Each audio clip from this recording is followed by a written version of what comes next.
Hi, I'm Lee. Welcome to the channel. I hope you're having a lovely day. In this video, we're going to have a look at the December 2024 update for Teslas. It's been a bit of a while for this update to come out in Australia for some reason. I think most of the world got it about 2 weeks ago, but we've got it now, and let's have a look at what we've got.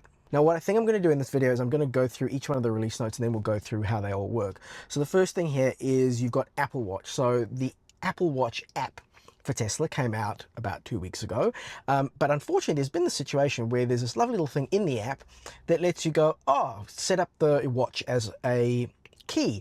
Unfortunately, you go to do that and it goes, oh, you can't do that because your car's not on the right software update. So thankfully now we can do it. So that's kind of cool. Just on a side note, between you and me, I've found the Tesla Watch app on Apple Watch to be a bit meh. I think this is because I've used a lot of third-party apps already that give you Tesla stuff on your watch, and they have far more features.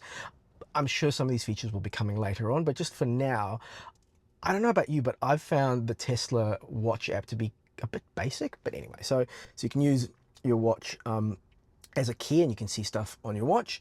You've also got mobile app Dashcam viewer, so this will allow you to watch and save Dashcam and Sentry Mode clips directly from your phone. First, ensure that your view camera via mobile is turned on, all that kind of stuff, and we'll get to that. Then you've also got search along route. So this is nice. If you set a route from here to somewhere else, you can say, right, well, I actually want to stop for coffee along the way, or I want to stop for what have you along the way. So that's a nice feature. Oh, this is a tough one this early in the morning. Precipitation map and weather at destination. So this will give you, like if you're driving a really long distance, it'll give you an idea of what the weather's going to look like when you get there. Rear cross traffic alert. I'm pretty excited about this to see how well it does or doesn't work, and I've deliberately parked here on a pretty busy road so we can test this pretty well. So when you shift the car into reverse, your vehicle will alert you if it detects a pedestrian or vehicle crossing behind you by highlighting the corresponding side in the mirror to feed it in red. Now I've got to check the settings, but from what I've read, I think it doesn't make a noise, but it will make a noise later on, like in another update, or it does make a noise and you just turn that on, but we'll see about that. Tune in, so you can now explore all the new tune-in radio in Tesla, still completely free with no setup needed. Start enjoying over 100,000 music, sports, blah. Okay, so radio stuff. I don't really use this a lot, but if you do, there you go, you've got that. You've got a light show update, so now you can time to celebrate with the latest light show to tune in of Cyber Symphony. So there's some new light show options. You can start the show from your mobile app. Oh, you can start the show from the mobile app. That's nice. I don't think you've been able to do that before. You had to do it from in the car, get out of the car, and then it would start. So that's kind of cool. I like that. You've got Boomerang Foo, so we've got a new game. There's a lot of stuff in this update. Got Boomerang Foo, so new game. Theater updates. Use media card to play and pause any active video content playing through the browser or theater. Use the media card. Okay, so the media card down here. And then this is a feature that I quite like. So I know in the US, I think in the US, you can keep the browser going while you're driving, which seems unsafe to me. And it seems unsafe to the regulators here in Australia, because here in Australia, and I believe in New Zealand as well, you cannot have the browser open while you're driving. But what this allows you to do is start a video in the web browser before you drive and then enjoy it playing. It won't play the video, but it will play the audio. So for example, if you were listening to a YouTube podcast or something like that, or if you just were listening to a YouTube video that you think you could keep listening to but you don't have to watch, it'll keep playing the audio for you while you're driving. So that I can see myself using that function quite often, because there's times when I'll, like Bjorn Nyland, Tesla Bjorn, I watch his stuff quite often, and he, similar to me, he records quite long videos, and so it'd be nice to, on a long drive, I could just put his video on and I can just sort of listen to it in the background without being distracted by the visual stuff. You've got seat control. Now I'm very curious to see how this works. So the new seat control panel allows you to adjust the position of the unoccupied passenger seat. So this means you can adjust not just your seat as in the driver, but you can also adjust the passenger seat as well from the driver position. I think that's what it means. So that's pretty cool. And then you've got this feature, maintenance summary. So you've got this feature provides a record of when common maintenance actions were last performed and recommends when to perform them next. Okay, so that's nice. In fact, I'm pretty sure it's going to come up and tell me I need to change my windscreen wipers pretty soon because, yeah, they're getting a bit squeaky. But let's get into this from the beginning. So the Apple Watch thing, let's go ahead and set this up. So I'm going to have to hold my Apple Watch here and see how well this works. Let's go down and find the Tesla app. So there we go. Here we are in the Tesla app, and it says set up Apple Watch. So I'm going to go ahead and tap on that, and it goes Apple Watch connecting, Apple Watch authorizing, paired. Okay, well that was okay. That was stupidly easy. Well done, Tesla. That's so. If I now go into car and I go into locks, there you go. There's my Apple Watch, and it's set up as a key. So, I mean, that was that was beyond simple. I mean, that was really easy. Well, okay, cool. Moving on to the next one. So now you can mobile app Dashcam viewer. So you can now view the mobile stuff from the Dashcam. So you've got to make sure that you're in. You've got it set up to show that. Now I'm pretty sure I do have that set up. I think it is in safety, and allow mobile access. So there we go. So yeah, so there we go. And now if and you can see there on my phone, it shows me that Apple Watch has been set up for your vehicle. So that's pretty cool. Here we go. So you can view live camera, dash cam viewer. So you need to go into security and drivers, dash cam viewer, and then it'll connect to the vehicle. Now I'm going to guess that this is going to be fairly, I'm going to guess it's fairly slow, but it's not that slow because I find when I try and access it through the car, it's pretty slow to get, but that's really, really quick. So there we go. We're now, so you can see Sentry, you can see Dashcam, and that is pretty cool. So if we just go ahead and there we go. So there's Melbourne. It shows you what camera. Oh, you can just tap on different cameras. That is pretty nifty. I like that. Okay, very happy to have that feature that you can now access that from your phone. Happy days. Let's move on to the next one. So, search along routes. So this should allow you to search along routes. So let's say, for example, we want to navigate to Sydney. Sydney Opera House. There we go, 714 kilometers. We go. It's working out the route. And now I believe if I go into settings, there we go, we can add stop. Now we've always been able to add stops. So what's changed, I wonder? Let's go coffee. Coffee shops, see locations. I'm going to have to read the thing on it, yeah, so I can add that to my stop. And there we go, it's added the stop. I don't think that's what it was fancy about. And I wonder how the weather, so the weather thing you have here, down here in the bottom right hand corner, you just tap on that and that will show me nothing. Okay, so tap on that and then it's showing me the weather. Look at that. So we can see that there's rain along the route and we get a little, moderate, heavy. So it's showing us rain there. So that's pretty cool. I like that. We just cancel that trip. And now let's try and work out what I was trying to find with the weather thing.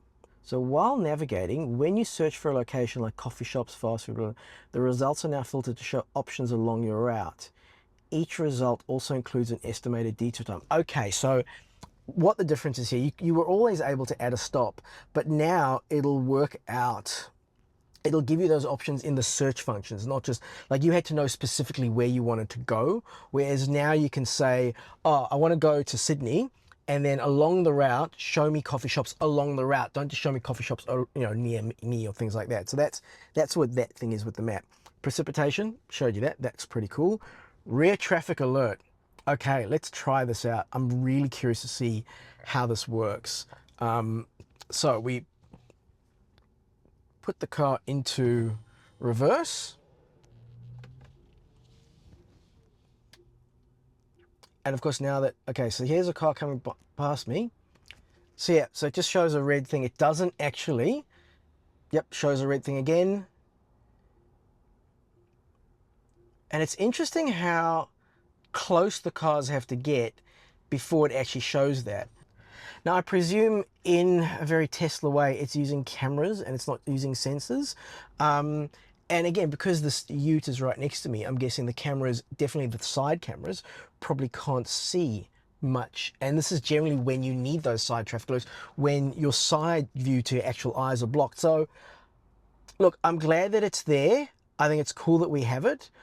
I'm not sure how it's going to be useful, but I think it could be a lot more useful if I'm going to stay on this horse. If Tesla got off their high horse with the whole, oh, we'll do everything with cameras, and if they just put sensors in to do this kind of stuff, because I think sensors would work a lot better in this instance. I'm just going to see if, I'm just going to look back in the notes and see if there's a thing about if there's a sound that you can do. I don't think there's anything in there about the sounds. So if we just have a look, yeah, so it's just going to give you, it's going to, and so it's just going to show you in the, it's going to show you the red thing. It's not going to show you the, it's not going to beep, beep, beep, beep, beep. I think a beep, beep, beep would be nice. Not essentially, because I mean, generally if you're reversing, you might be using your mirrors, but you're going to be looking at the screen anyway, so you will be looking at the screen, so you will see the red sort of thing come up. Yeah, look, I'm glad it's there. I don't think the implementation is that great, but I think, I'm not sure how they could make the implementation better if they're not going to use sensors. And a lot of Teslas nowadays don't even have sensors. So yeah, have a go at me about that if you want, but explain to me why I'm wrong, because I don't see how I'm wrong with that. Tune-in stuff, light show, I mean, you've seen light show stuff. If you haven't, Google it, there's light show stuff.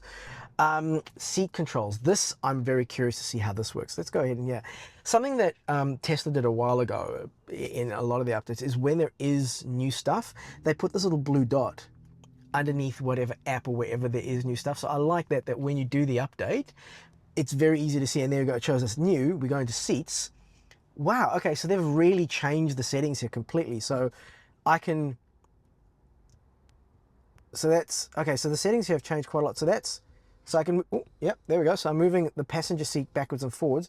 Now, how do I switch that to be the settings for, I suppose I've got the physical controls on the driver's seat. So yeah, okay, that makes sense. I don't have to change anything on the screen here because I've got physical buttons on the seat. Whereas, and this is only moving the seat. No, it's not. It's moving the seat backwards, but it's also reclining it. So it does move it back and it reclines as well. It doesn't just move it back, it moves it back and reclines and moves it forward and moves it up. So that's kind of cool. Okay, so that's, I can see how that's useful. I mean, like, I know it's funny. So for those who are familiar with my channel, my mate Simon is 6 foot something and my wife Mandy's 5 foot not much, same as me. And so whenever Simon has to get into the car when we're going somewhere and the seat's been set up by my wife, Simon's like that. And then whenever Mandy gets in after Simon's been in the car, she's like, wow, I can't reach anything because Simon's obviously been sitting in the passenger seat. So I'll be able to adjust that if I need to before they get in. So that's a nice little touch. Services, so this is this new service thing. And so how this is supposed to, so if we're going to maintenance, there we go. There we go. So it shows us that now it's telling me my tire rotation is overdue, but that's because I did reset it. Yes, I got the tire rotation done not by Tesla but by someone else. So I should actually just do that. I'll set that up when I can. Yeah, it was done not that long ago, so I'll redo that. But there we go. So we should have replaced the cabin air filters back in June. The HEPA filter needs to be replaced in this year in June. Wiper blades, oh, okay, should have replaced my wiper blades almost a year and a half ago. So yeah, those are definitely due. So yep, okay, I need to replace my wiper blades and I need to change the cabin air filters. So that's kind of nice. What's changed in here? See, there was a little blue dot underneath, but I can't see what's changed in the energy app. Yeah, don't know, but there was a blue dot under that. Blue dot under anything else? There we go. So toy box. We've got the light shows, so we can schedule light shows, but I think we can also do them from the app now, which is pretty nice. And the last thing is that new game. So let's go ahead and have a quick look at that new game. Now, unfortunately, you do need a controller for this game, and my controllers aren't charged, and I've got stuff to do today, so I'm not going to have time to charge it up. But if you want, let me know down in the comments, and I will do a separate video about this game if you're curious. I don't find myself sitting in the car that often that I need to play games or do anything. Like, I mean, yeah, it's you know, the idea behind, you know, having these games and having Netflix and having all these things in the car is that, you know, when you're charging the car, you can do these things to entertain yourself. But I find, first of all, the car charges at fast chargers so fast, and other times when I'm charging the car, I've got other stuff to do. So I park the car, plug it in, and then I go do stuff, and then I come back and the car's charged. So great that this is there, but I don't really find I have much use for it. Well, as you can see, lots of cool new stuff in this 2024 December update. Lots of stuff I can see myself using. I hope this video was helpful. I hope it was useful. If you have found it helpful or useful, please like and subscribe. You may have noticed that the channel has changed a little bit, and I'm covering a lot of tech stuff as well as the car stuff. I hope you're enjoying those changes. If you have already subscribed, thank you so much for your support, and we'll catch you on the next one. Safe and happy driving.